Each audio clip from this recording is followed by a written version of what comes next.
नमस्कार दोस्तों, मैं दीनानाथ ठाकुर अपने यूट्यूब चैनल DNT एकेडमी में आप सभी का स्वागत करता हूं, अभिनंदन करता हूं।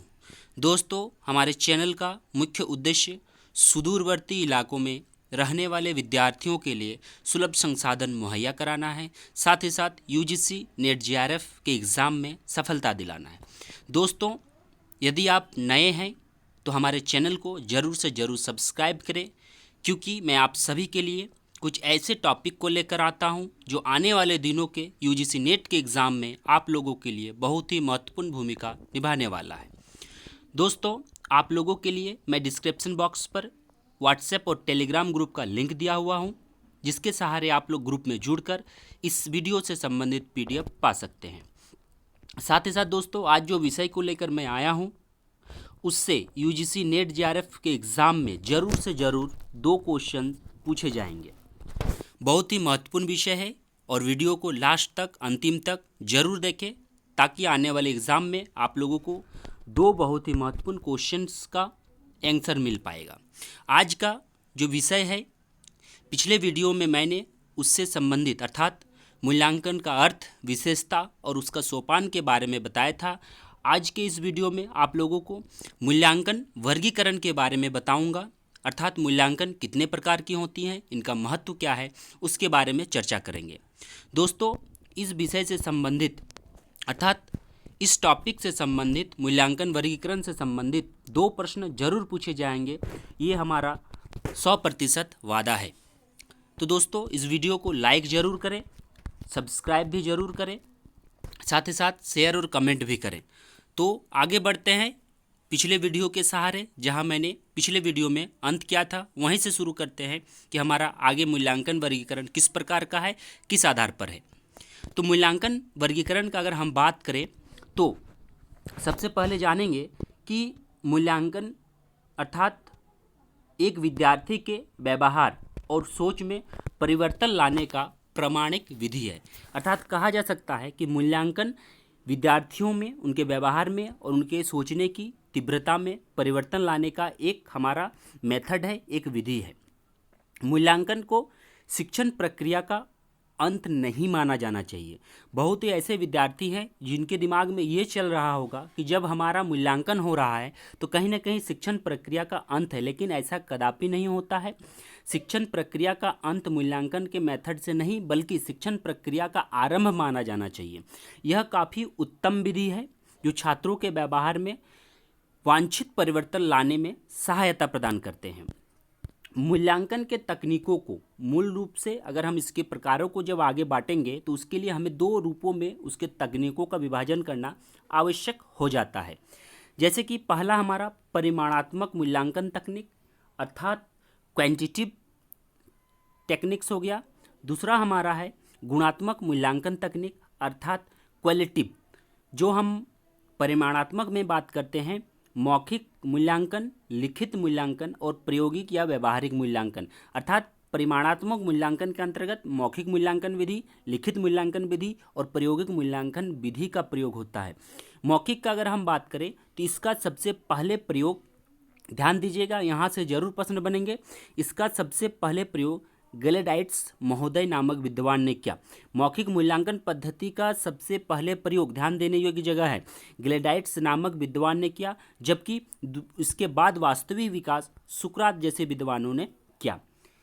साथ ही साथ दोस्तों, इसमें मौखिक रूप से प्रश्नादि करके मूल्यांकन करने का उद्देश्य शिक्षार्थियों की तत्काल अभिव्यक्ति या फिर कह सकते हैं उनकी क्रियाशीलता की जांच की जाती है। अर्थात तत्काल अभिव्यक्ति और क्रियाशीलता को जांचने के लिए मौखिक मूल्यांकन विधि का प्रयोग किया जाता है। लिखित मूल्यांकन विधि वर्तमान समय में काफ़ी चर्चित विधि है। इसमें विशेषकर वस्तुनिष्ठ प्रश्न, अति लघु उत्तरीय प्रश्न, लघु उत्तरीय प्रश्न और निबंधात्मक प्रश्न पूछे जाते हैं। अगर हम व्यवहारिक विधि की बात करें तो इसमें विद्यार्थियों के क्रियात्मक पक्ष पर ज़्यादा ध्यान दिया जाता है। अर्थात कह सकते हैं कि इसमें प्रायोगिक परीक्षाओं का प्रयोग किया जाता है। इस गुणात्मक मूल्यांकन तकनीक में देखते हैं कि जांच सूची, स्तर माप, अवलोकन, घटनावृत्त और व्यक्ति अध्ययन किया जाता है। अर्थात कह सकते हैं कि जांच विधि अर्थात जांच सूची में शिक्षार्थियों के व्यवहार के संबंध में मूल्यांकन का एक सरल और प्रभावी तरीका है। अर्थात इसमें विद्यार्थियों का व्यवहार का बात होता है, साथ ही साथ क्या होता है कि इसमें विद्यार्थियों की जो मूल अभिवृत्ति है, मूल रुचि है, अवधारणा है, उनके बारे में बात होता है। अगर हम बात करें स्तर माप की, जो दूसरे नंबर पर गुणात्मक मूल्य में है, तो इसमें जांच सूची से ही संबंधित विशिष्ट रूप है। इसका प्रयोग सूक्ष्म से सूक्ष्म अवलोकन की योग्यता रखने वाले, ध्यान दीजिएगा कि सूक्ष्म से सूक्ष्म अवलोकन की योग्यता रखने वाले विशिष्ट गुणों के लिए विद्यार्थियों को, अर्थात कह सकते हैं कि शिक्षार्थी एवं शिक्षकों पर प्रभाव डाला जा सके, इसका गणना किया जाता है। अगर हम अवलोकन की बात करें तो कह सकते हैं कि किसी व्यक्ति या समूह के दैनिक व्यवहार को सुनिश्चित अवधियों के लिए देखना और इन्हीं अवधियों में पाए गए व्यवहार के कुछ निश्चित और वस्तुनिष्ठ रूपों की उपस्थिति या अनुपस्थिति को दर्ज करना अवलोकन है। अर्थात अवलोकन विधि में उनके निश्चित और वस्तुनिष्ठ विषय के बारे में डेली बेसिस पे दैनिक व्यवहार के बारे में इसमें जांच किया जाता है। अगर हम घटनावृत्त की बात करें तो घटनावृत्त को विभिन्न शिक्षाविदों ने कई रूपों में परिभाषित किया है, जैसे कि इसमें शिक्षार्थियों के जीवन की सार्थक घटनाओं का विवरण और क्रिया ने ऐसी घटनाओं को सामान्य वर्णन जो अवलोकनकर्ता की दृष्टि से शिक्षार्थियों के लिए अर्थपूर्ण होते हैं। साथ ही साथ हम कह सकते हैं कि किसी ने शिक्षक द्वारा संकलित व्यवहार विभिन्न परिस्थितियों में घटित शिक्षार्थी की वास्तविक व्यवहार को हमारा घटनावृत्त कहा है। अगर व्यक्ति अध्ययन की बात करें तो व्यक्ति अध्ययन में निदान एवं उपचार दोनों प्रक्रिया शामिल है। इसमें ध्यान दीजिएगा, निदान एवं उपचार दोनों प्रक्रिया शामिल है। अर्थात पहले शिक्षार्थी को समस्याओं के कारण का पता लगाया जाता है। ध्यान देने योग्य बातें हैं कि हमारा व्यक्ति अध्ययन में पहले शिक्षार्थी क्या करते हैं कि समस्याओं का कारण पता लगाते हैं, तत्पश्चात क्या होता है कि उन समस्याओं को दूर करने का प्रयास किया जाता है। अर्थात एक निश्चित हमारा आधार पर उनकी समस्या पता लगाया जाता है, दूसरी ओर उसका समस्याओं का निदान भी किया जाता है व्यक्ति अध्ययन में। अब आते हैं हम कि निर्देश के सोपान के आधार पर, अर्थात हमारा जो मूल्यांकन का प्रकार है उसको सोपान के आधार पर स्टेप बाय स्टेप सिस्टमेटिक ढंग से उसको मूल रूप से 4 भागों में बांटा गया है। पहला है स्थानन मूल्यांकन, दूसरा है निर्माणात्मक या रचनात्मक मूल्यांकन, तीसरा है नैदानिक मूल्यांकन और चौथा हमारा योग्यात्मक मूल्यांकन। तो यहाँ से यूजीसी नेट प्रीवियस ईयर में प्रश्न पूछा है और इसे विशेषकर मिलान के लिए दे दिया जाता है। अर्थात स्थानन मूल्यांकन की विशेषता को दे दिया जाता है, अर्थात कह सकते हैं कि हर एक की मूल महत्व को दे दिया जाता है। तो यहाँ जरूर से जरूर ध्यान रखने योग्य बातें हैं जो आने वाले दिनों में 2 से 3 क्वेश्चन आप लोगों के लिए तैयार होंगे। सबसे पहले जानते हैं स्थानन मूल्यांकन। स्थानन मूल्यांकन के संदर्भ में अगर हम बात करें तो काफ़ी महत्वपूर्ण बात होगी। स्थानन मूल्यांकन में छात्रों के उस ज्ञान और कौशल से संबंधित है, अर्थात छात्र की ज्ञान और उसका जो स्किल है उससे संबंधित होता है हमारा स्थानन मूल्यांकन। सबसे पहले ये जानना जरूरी है कि स्थानन मूल्यांकन किससे संबंधित है, विद्यार्थी, अधिगमकर्ता या छात्र के ज्ञान और कौशल से संबंधित है। दूसरी बात आते हैं यह शिक्षण की शुरुआती दौर में आवश्यक होती है। अर्थात हम उदाहरण स्वरूप यह जान पाते हैं कि जब हम कोई भवन का निर्माण करते हैं तो भवन निर्माण के पहले हमें क्या जरूरी हो जाता है कि हम एक निश्चित दायरे के अंतर्गत भवन के पिलर को तैयार करने के लिए गड्ढे खोदते हैं। उन्हीं गड्ढों के आधार पर हम क्या करते हैं, पिलर के बेस को तैयार करते हैं। तो उसी प्रकार जब हम कोई कार्य आरंभ करते हैं तो सबसे पहले हमें पिलर को तैयार करने के लिए गड्ढे खोदने की आवश्यकता होती है। उदाहरण स्वरूप हम यह भी जान सकते हैं कि जब भी हम कोई कंपटीशन या कुछ और कार्य के लिए तैयारी शुरू करते हैं तो उसे सबसे पहले हम लोगों के लिए ये जानना जरूरी हो जाता है कि हमारा स्टडी मटेरियल क्या होगा, उनके लिए हमारे पास रूटीन क्या होगा। तो वही हमारा स्थानन मूल्यांकन है कि हम शुरुआती दौर में किस प्रकार का मूल्यांकन करते हैं। इसमें क्या होता है कि किसी कोर्स या विषय के शिक्षार्थियों की योग्यता को जांच करना है। अर्थात जब हम कोई प्रवेश परीक्षाएं में जाते हैं, कोई हम कंपटीशन में जाते हैं तो हमारे योग्यताओं को हमारा जांच होता है, वही हमारा क्या है, स्थानन मूल्यांकन है। दूसरा हम आते हैं निर्माणात्मक या रचनात्मक मूल्यांकन। इसमें आंतरिक मूल्यांकन होता है, इसीलिए इसे आंतरिक मूल्यांकन भी कहा जाता है। यह कार्यक्रम का महत्व जानने की एक विधि है। जब भी कोई कार्यक्रम होता है तो उसके महत्व को जानने की एक बहुत बड़ी विधि है।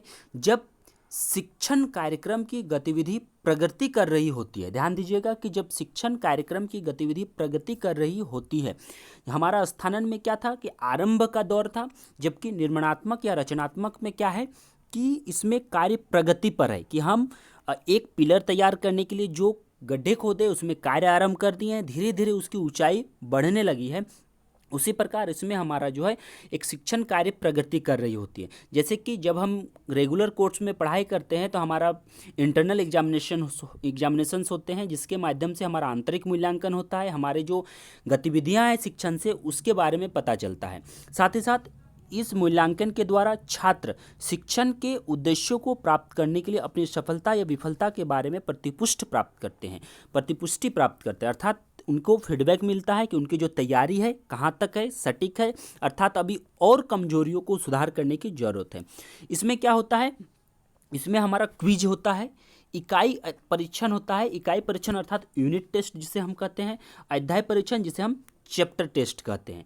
तो इसमें क्विज, इकाई परीक्षण और अध्याय परीक्षण ध्यान देने योग्य बातें हैं। निर्माणात्मक या रचनात्मक मूल्यांकन के अंतर्गत क्या क्या विशेषता शामिल है, और निर्माणात्मक मूल्यांकन में क्या है कि यह आंग्ल भाषा से लिया गया है और आकलन शब्द का भी प्रयोग इसके लिए होता है, जिसे हम असेसमेंट भी कहते हैं।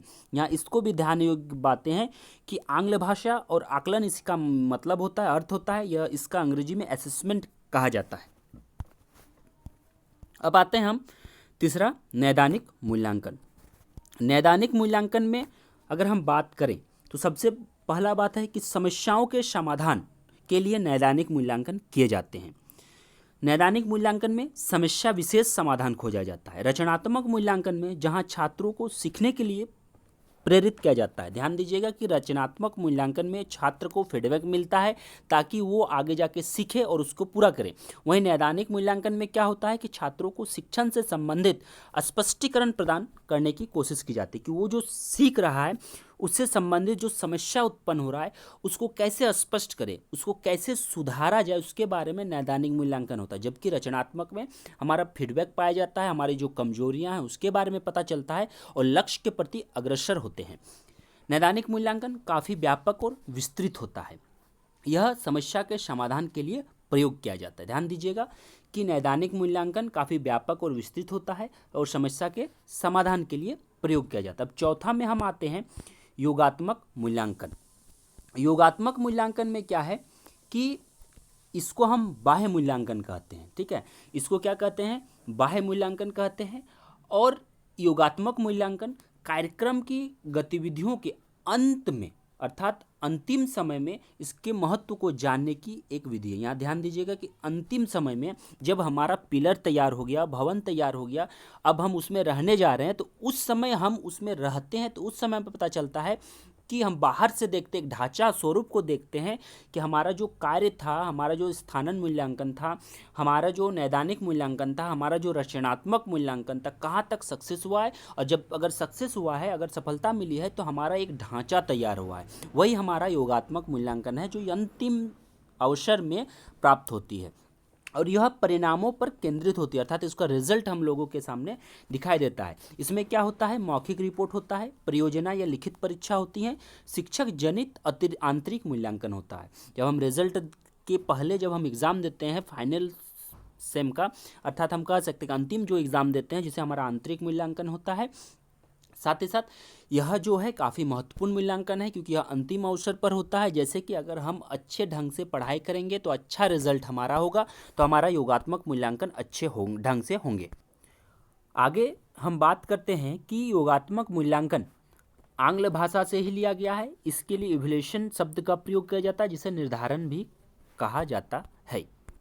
दोस्तों, मैं पुनः कहना चाहूँगा कि यदि आप लोग हमारे चैनल में नए हैं तो ज़रूर से ज़रूर सब्सक्राइब कर लें ताकि आने वाले दिनों में आप लोगों को इसी तरह के वीडियो प्राप्त होंगे। अब आगे देखते हैं कि मूल्यांकन के प्रकार के बाद मूल्यांकन का महत्व क्या है। यहाँ से भी यूजीसी नेट प्रश्न पूछ सकती है आने वाले दिनों में। तो सबसे पहला और महत्वपूर्ण जो महत्व है वो है कि छात्रों के व्यक्तित्व, उनके विचार, उनकी सामूहिक कमजोरी का पता लगाने के लिए हमारा मूल्यांकन होता है। जब हम छात्रों की कमजोरी का पता लगाते हैं, उनके विचारों को पता लगाते हैं, तो वह मूल्यांकन पद्धति से लगाते हैं। इस किसी युक्ति, तकनीक, शिक्षण विधि के प्रभाव का पता लगाना भी मूल्यांकन द्वारा ही संभव है। अर्थात जब हम उनकी शिक्षण विधि, टीचर्स का जानना है, उनके तकनीकों को जानना है, उसके किस मेथड से पढ़ा रहे हैं उसको जानना है, तो जब विद्यार्थी एग्जाम्स दे रहे हैं, उनके रिजल्ट के आधार पर आंका जाता है कि शिक्षण कहाँ तक प्रभावी हो रहा है। इसी के द्वारा छात्रों के व्यक्तिगत समस्याओं का भी पता लगाया जाता है। मूल्यांकन के अभाव में शिक्षा और शिक्षण की समस्याओं का समाधान संभव नहीं है। जहाँ मूल्यांकन नहीं होता है, वहाँ शिक्षा और शिक्षण की जो समस्याएं उत्पन्न, उसका समाधान भी संभव नहीं होता है। साथ ही साथ मूल्यांकन के अभाव में किसी भी प्रकार का निर्देशन संभव नहीं है, डेमोन्स्ट्रेशन संभव नहीं है। साथ ही शिक्षा की योजना की सार्थकता अथवा शिक्षक के शिक्षण प्रभाव का पता लगाने के लिए मूल्यांकन काफ़ी आवश्यक हो जाता है। तो दोस्तों, आज का था हमारा ये वीडियो मूल्यांकन का वर्गीकरण। तो अगर आप लोगों को वीडियो ये अच्छे लगे हैं तो लाइक, शेयर और कमेंट जरूर करें। साथ ही साथ आप लोग सब्सक्राइब जरूर करें, ताकि आने वाले दिनों में मैं निरंतर आप लोगों के लिए कुछ ऐसे विषयों को लेकर आऊँ जिससे यूजीसी नेट प्रश्न पूछने की संभावना ज़्यादा है और कम से कम समय में आप लोग अधिक से अधिक जानकारी हासिल करें। साथ ही साथ दोस्तों, मैं यह जरूर कहूँगा कि आने वाले दिनों में आप लोगों के लिए मैं क्रैश कोर्स भी लाने वाला हूं, जिसके सहारे आप लोग जुड़कर अपने सफलता की ओर एक नई दिशा दे सकते हैं। तो दोस्तों, इस चैनल में बने रहिए हमारे साथ डीएनटी एकेडमी में, और आने वाले दिनों में अपने सफलता की सीढ़ी में नई ऊंचाई की ओर प्रवेश करें। धन्यवाद।